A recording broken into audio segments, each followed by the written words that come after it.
Father Marcus Voss had performed dozens of exorcisms in his 20 years as a priest. He had seen things that would make most men question their faith, things that still haunted his dreams. But nothing could have prepared him for the case of Emily Grayson. Emily was a 19-year-old college student, bright and full of life, or so she had been, until 6 months ago.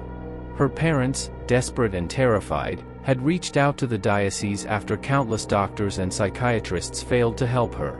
"She's not our daughter anymore," Mrs. Grayson had said, her voice breaking. "It's like something else is inside her." Father Voss had heard those words before. He knew the signs, the sudden changes in behavior, the aversion to holy objects, the unnatural strength. But when he arrived at the Grayson home, he realized this was no ordinary possession. The Grayson house was a sprawling Victorian mansion on the outskirts of town, its once grand facade now shrouded in ivy and shadows. The air was thick with the scent of damp earth and decay, and the trees surrounding the property seemed to lean inward, as if trying to swallow the house whole. Father Voss stepped inside, his crucifix clutched tightly in his hand. The interior was dimly lit, the walls lined with faded family photos and religious paintings. But something felt off. The air was heavy, oppressive, and the faint sound of whispering seemed to echo through the halls. Mrs. Grayson led him to Emily's room, her hands trembling. "She's been like this for weeks," she said, her voice barely above a whisper. "We don't know what to do anymore." Father Voss nodded, steeling himself. He had seen this before, the fear, the desperation.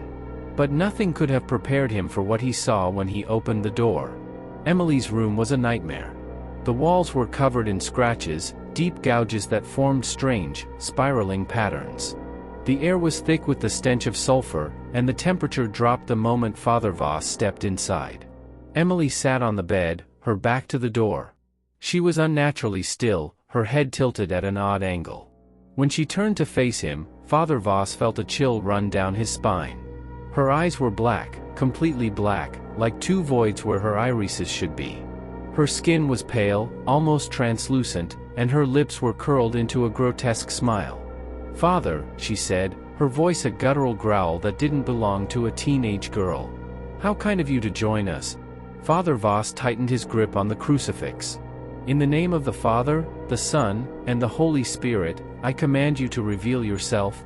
Emily laughed, a sound that was equal parts mocking and inhuman. "You think your words have power here, priest? You think your God can save her?" Father Voss began the exorcism ritual, his voice steady despite the fear gnawing at his insides. He recited the prayers, sprinkled holy water, and held the crucifix aloft. But Emily only laughed, her voice growing louder and more distorted with each word. "You're wasting your time," she snarled, her body contorting in ways that defied human anatomy. "She's mine now. She's been mine for a long time." Father Voss pressed on, his faith unwavering. But as the hours passed, he began to feel a presence in the room, a dark, malevolent force that seemed to press against him, suffocating him. The whispers grew louder, filling his mind with vile, incomprehensible words. He felt a cold hand brush against his neck, though no one was there. And then, just as he was about to finish the ritual, Emily's body convulsed violently, and she let out a scream that shook the very walls. Father Voss stumbled back, his heart pounding. The room fell silent, and for a moment, he thought it was over. But then Emily spoke again, her voice soft and trembling. "Father, help me." It was her. The real Emily. Over the next few days, Father Voss stayed at the Grayson home, determined to save Emily. He performed the exorcism ritual multiple times, each one more grueling than the last. But the entity inside her was strong, stronger than anything he had ever encountered. Emily's condition worsened. She would alternate between moments of lucidity, begging for help, and fits of rage where she would scream obscenities and hurl objects across the room. Her strength was unnatural, and it took all of Father Voss's willpower to keep her restrained. But the worst part was the psychological toll. The entity seemed to know his deepest fears, his darkest secrets. It whispered things to him, things no one else could possibly know. "You failed them, didn't you?" Emily's voice taunted him one night. "All those people you couldn't save. Do you think God will forgive you for that? Father Voss clenched his fists, his faith wavering for the first time in years. One night, while researching ancient texts in the Grayson Library, Father Voss stumbled upon a revelation. The entity inside Emily wasn't just a demon, it was something far older, far more powerful. According to the texts, it was a being known as the Hollowing, a primordial force that fed on the souls of the living. It had been bound centuries ago by a group of monks, but the binding had weakened over time. And now, it was free. Father Voss realized that the exorcism rituals were only temporary solutions. To truly banish the entity, he would need to perform a binding ritual, a dangerous, potentially deadly process that required immense faith and sacrifice. The night of the final ritual was stormy, the wind howling like a banshee outside the Grayson home. Father Voss had prepared everything: the sacred oils, the ancient incantations, the symbols drawn in chalk on the floor. Emily was restrained in the center of the room, her body writhing as the entity fought against the bindings. "You can't win, priest," it snarled, its voice a cacophony of screams and whispers. "I will devour her soul, and then I will devour yours." Father Voss ignored the taunts, his focus unwavering. He began the ritual, his voice rising above the storm. The room seemed to tremble as the power of the incantations filled the air. But the entity fought back. The temperature plummeted, and the shadows seemed to come alive, twisting and writhing like living things. Father Voss felt a cold hand wrap around his throat, choking him, but he pressed on, his faith his only weapon. As the ritual reached its climax, Emily's body convulsed violently, and she let out a scream that seemed to shake the very foundations of the house. The entity's voice rose to a deafening roar, and then silence. When Father Voss opened his eyes, the room was still. Emily lay on the floor, her breathing shallow but steady. The entity was gone. But as Father Voss knelt beside her, he noticed something strange. The symbols on the floor, the ones he had drawn for the binding ritual, were scorched, as if burned by an unseen fire. And then he felt it. A cold, searing pain in his chest, like something had been torn from him. He looked down and saw that his hands were trembling, his skin pale and translucent. The whispers started again, faint but persistent. Asterisk, "You're already hollow." Asterisk. Father Voss left the Grayson home the next morning, his faith shaken but intact. Emily was recovering, her parents overjoyed at her return to normalcy. But as Father Voss drove away, he couldn't shake the feeling that something was wrong. The whispers followed him, growing louder with each passing day. And when he looked in the mirror, he saw it, the faintest shadow of a void where his soul should be. The Hollowing had claimed another victim. Father Marcus Voss had always believed in the power of faith. It was his anchor, his shield against the darkness he had faced in his years as an exorcist. But now, as he sat in the dim light of his small apartment, he felt that anchor slipping away.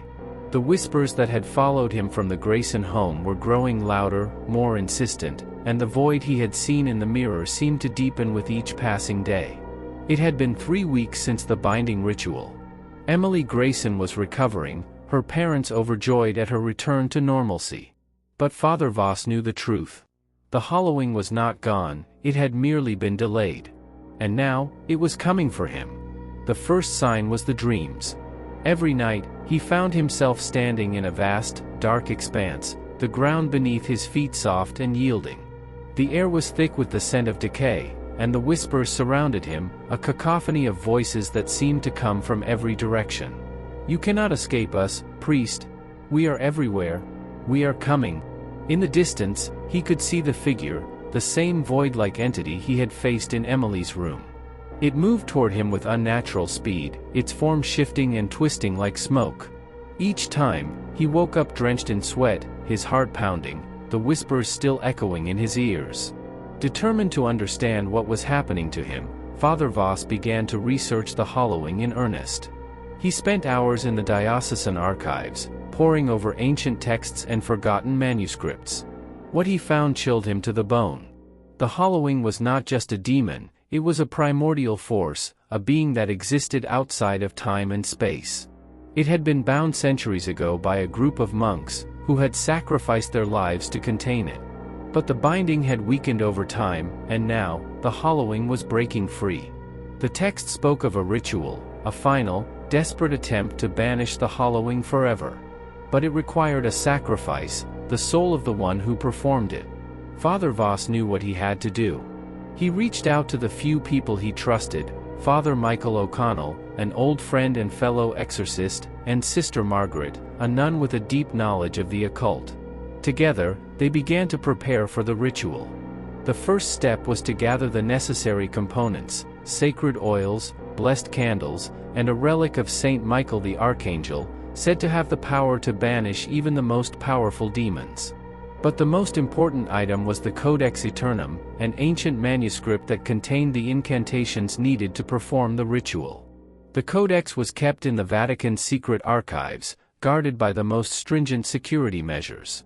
Father Voss knew it would be nearly impossible to obtain, but he had no choice. The hollowing was growing stronger, and time was running out. The plan was risky, but it was their only hope. Father Voss and Father O'Connell traveled to Rome, posing as scholars researching ancient texts. With Sister Margaret's help, they managed to gain access to the archives. The Codex was kept in a secure vault, protected by a series of locks and alarms. Father Voss's hands trembled as he worked to disable the security system, the whispers growing louder with each passing moment. "You cannot win, priest. We are everywhere. We are coming." Finally, they reached the Codex. It was a massive, leather-bound tome, its pages filled with intricate symbols and ancient script. As Father Voss lifted it from its pedestal, he felt a surge of power, a faint glimmer of hope. But then the alarms went off. The vault was filled with the sound of blaring sirens and flashing lights. Father Voss and Father O'Connell ran through the corridors, the Codex clutched tightly in their hands. They could hear the shouts of the guards behind them, the sound of footsteps growing closer.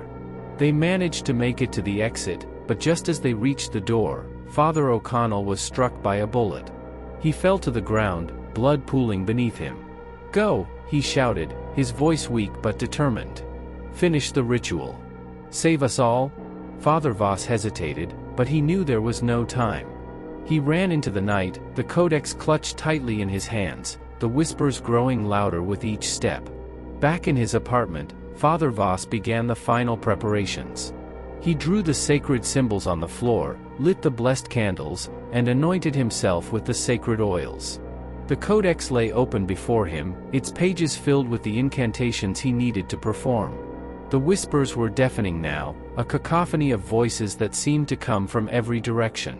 He could feel the hollowing's presence, a cold, oppressive weight that pressed against his chest, making it hard to breathe. He began the incantation, his voice steady despite the fear gnawing at his insides.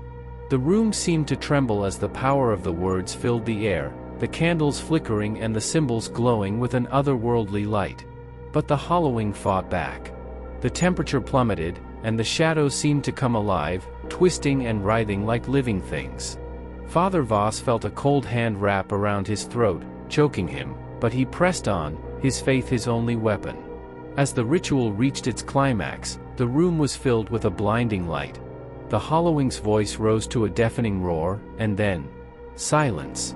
When Father Voss opened his eyes, the room was still. The candles had burned out, and the symbols on the floor were scorched, as if burned by an unseen fire. He could feel a cold, searing pain in his chest, like something had been torn from him. The whispers were gone. But as he looked in the mirror, he saw it, the faintest shadow of a void where his soul should be. The hollowing was gone, but it had taken a part of him with it. Father Voss left the apartment the next morning, his faith shaken but intact. He knew the hollowing was gone, but he could still feel its presence, a faint shadow that lingered in the corners of his mind. And when he looked in the mirror, he saw it, the void, growing larger with each passing day. The hollowing had claimed another victim. I hope you enjoyed the story. See you on the next video, and don't forget to subscribe to our channel, The Whispers of the Weird.